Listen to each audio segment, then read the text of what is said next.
చిచి అసలు వారిద్దరిది ప్రేమే కాదు అంటూ సుధీర్ రష్మిలపై సంచలనమైన వ్యాఖ్యలు చేశారట ఇంద్రజ. ప్రస్తుతానికైతే ఈ విషయాలు కాస్త సోషల్ మీడియాలో వైరల్ అవుతున్నట్లుగా సమాచారం. మరి ఇంద్రజ గారు జబర్దస్త్లో జడ్జిగా వ్యవహరిస్తున్నారు. ప్రస్తుతానికి తాను జడ్జిగా వ్యవహరిస్తున్న విషయం మనందరికీ తెలిసిందే.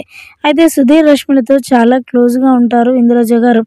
ఏ ఒక్కరు యాంకర్ అలాగే జడ్జ్ చాలా క్లోజ్‌గా ఉంటారు. అదే ఈ నేపథ్యంలో ఇంద్రజ గారు రీసెంట్‌గా జడ్జిగా రావడంతో సుధీర్ రష్మిలు కూడా మరి తనకి కూడా చాలా క్లోజ్ అయింది. ఇక వీరిద్దరికి సంబంధించిన ఏ విషయమైనా సరే రష్మి ఇంద్రజ గారితో పంచుకుంటుంది.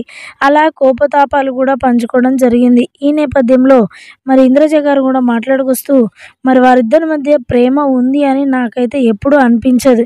ఎప్పుడు స్టేజ్ పైన కొట్లాడుకోవడం, నువ్వా నేనా అనుకోవడమే తప్ప సరిపోతుంది గానీ వారిద్దరి మధ్య ఏ రోజు కూడా ప్రేమ కనపడ్డట్టయితే నాకు అనిపించలేదు అంటూ కూడా మాట్లాడుకొచ్చారట ఇంద్రజ. మరి వారు ఎలా ప్రేమించుకుంటున్నారో తెలియదు. ఇలా కొట్లాడుకుంటే వారి మధ్య ప్రేమ ఏముంటుంది?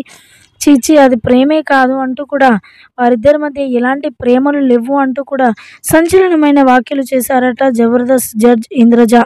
ఈ మాటలు విన్న ప్రతి ఒక్కరు అటు సుధీర్, అటు రష్మి ఫ్యాన్స్ ఇద్దరు కూడా షాక్ అవుతున్నట్లుగా వార్తలైతే వినిపించాయి. ప్రస్తుతానికైతే వీటికి సంబంధించిన విషయాలు సోషల్ మీడియా వేదికగా వైరల్ అవుతున్నట్లుగా సమాచారం.